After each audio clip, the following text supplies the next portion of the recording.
Hello friend, welcome to my YouTube channel People Care. आज हम बात करेंगे एंटीबायोटिक्स के बारे में।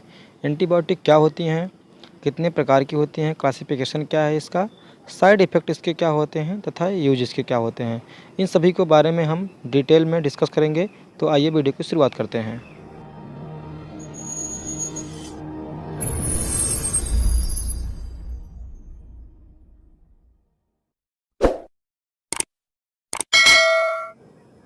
अगर हम बात करें एंटीबायोटिक की, तो एंटीबायोटिक वह पदार्थ होते हैं जो माइक्रो ऑर्गेनिज्म को किल कर देते हैं या उनके ग्रोथ को प्रिवेंट कर देते हैं या उन्हें इनहिबिट कर देते हैं।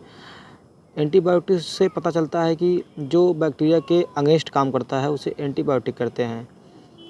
एंटीबायोटिक जो होता है ये दो प्रकार का होता है, bacteriostatic and bacteriocidal. Bacteriostatic antibiotic way antibiotic होते हैं जो बैक्टीरिया की ग्रोथ को इनहिबिट कर देते हैं, बैक्टीरिया को किल नहीं करते हैं या उन्हें मारते नहीं हैं, उन्हें हम बैक्टीरियोस्टैटिक एंटीबायोटिक कहते हैं। और जो एंटीबायोटिक बैक्टीरिया को किल कर देते हैं, एकदम से मार देते हैं, उन्हें हम बैक्टीरियोसाइडल कहते हैं। अब हम बात करेंगे एंटीबायोटिक के क्लासिफिकेशन के बारे में कि कितने प्रकार से क्लासीफाई की गई है। सबसे पहले होती है इनहिबिट सेल वॉल सिंथेसिस। ऐसे एंटीबायोटिक जो सेल वॉल को इनहिबिट कर देती हैं, उनके सिंथेसिस को रोक देती हैं। सबसे पहले आता है पेनिसिलिन डेरिवेटिव। इसके अंदर आता है penicillin G, aqueous penicillin G, procaine penicillin G, benzathine penicillin G, penicillin V. अब दूसरा है इम्यूनो पेनिसिलिन्स डेरिवेटिव। इसके अंदर आती हैं एम्पिसिलिन एंड एमोक्सिसिलिन। अब तीसरा है पेनिसिलिनेज रेजिस्टेंस पेनिसिलिन्स। इसके अंदर आते हैं मेथिसिलिन, नेफासिलिन, ऑक्सासिलिन, क्लॉक्सासिलिन तथा डाइक्लोसासिलिन।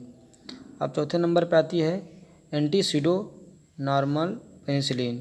इसके अंदर आती हैं कार्बेनिसिलिन, पिकारकीसिलिन, पिपरासिलिन। अब आते हैं 5 नंबर पे फर्स्ट जनरेशन जो एंटीबायोटिक्स होती हैं वो आती हैं सिफाजोलिन तथा सिफालेक्सिन। सेकेंड जनरेशन में आती हैं सिफोक्सटीन एंड सिफाक्लोर, फिर सिफोरॉक्सिन। थर्ड जनरेशन में आती हैं सिफेट्रेक्साजोन, सिफाटैक्सिन, सिफाटाजिडीन, सिफापाइन। ये थर्ड जनरेशन की एंटीबायोटिक्स होती हैं। अब हम बात करेंगे बीटा लैक्टम इनहिबिटर। ऐसी एंटीबायोटिक्स जो बीटा सेल को इनहिबिट करते हैं, जैसे होता है कैल्वुलेनिक एसिड, साल्वेक्टम तथा टाइजोवेक्टम। अब हम बात करेंगे कार्बापेनम्स डेरिवेटिव की। आइपीपेनम, मेरोपेनम, डोरीपेनम, एर्टापेनम तथा एजेरेटोनम। ये जो है कार्बापेनम्स की डेरिवेटिव होती हैं। जो एजेरेटोनम होता है ये एजेरेटोनम का डेरिवेटिव होता है। अब हम बात करेंगे प्रोटीन सिंथेसिस इनहिबिटर। ऐसे एंटीबायोटिक जो प्रोटीन की सिंथेसिस को रोक देते हैं।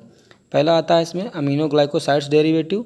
इसके अंदर आते हैं जेंटामाइसिन, नियोमाइसिन, एमिकासिन, स्ट्रेप्टोमाइसिन तथा टोब्रामाइसिन। अब आता है टेट्रासाइक्लिन डेरिवेटिव। इसके अंदर अगर आते हैं टेट्रासाइक्लिन, डॉक्सीसिलिन, मिनोसाइक्लिन, डेमोक्लोसाइक्लिन। ये सभी टेट्रासाइक्लिन डेरिवेटिव्स के अंदर आते हैं। अब हम बात करते हैं तीसरे एंटीबायोटिक की जो प्रोटीन सिंथेसिस में आती हैं, वो है माइक्रोलाइड्स। इसके अंतर्गत आती हैं एरिथ्रोमाइसिन तथा क्लोरिथ्रोमाइसिन। ये सभी माइक्रोलाइड्स के अंतर्गत आती हैं। अब हम बात करेंगे डीएनए सिंथेसिस इनहिबिटर की। ऐसे एंटीबायोटिक जो डीएनए के सिंथेसिस को रोक देते हैं। इसमें आता है फर्स्ट जनरेशन एंटीबायोटिक, इसमें आती है नैलिडिक्सिन एसिड। और सेकंड जनरेशन एंटीबायोटिक में आती है सिप्रोफ्लॉक्सासिन, नॉरफ्लॉक्सासिन, एनॉक्सिन, फ्लॉक्सासिन, लिवोफ्लॉक्सासिन तथा जेटिफ्लॉक्सासिन।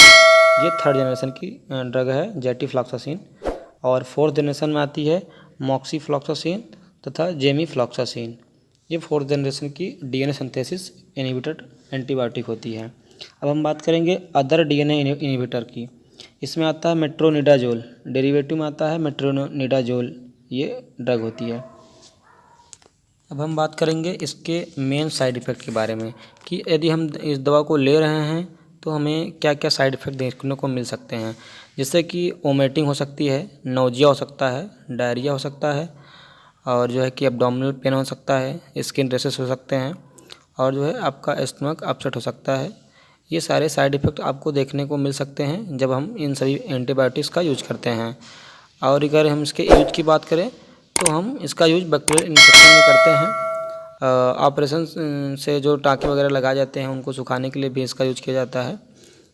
एंटीबायोटिक का यूज जो है हम बहुत ढेर सारी जगह पे करते हैं अपने यूज के अनुसार, अपने अकॉर्डिंग। बस आज तक का वीडियो यहीं तक। अब हम अगले वीडियो में बात करेंगे कि एंटीबायोटिक हमारे बॉडी में काम कैसे करता है, इसका एब्जॉर्प्शन कैसे होता है, डिस्ट्रीब्यूशन कैसे होता है, तथा मेटाबॉलिज्म के साथ साथ इसका एक्सक्रीशन हमारे बॉडी से कैसे होता है। इन सभी के बारे में डिस्कस हम अगली वीडियो में करेंगे। तो वीडियो अगर अच्छी लगे तो वीडियो को लाइक शेयर करें तथा चैनल को सब्सक्राइब कर लें।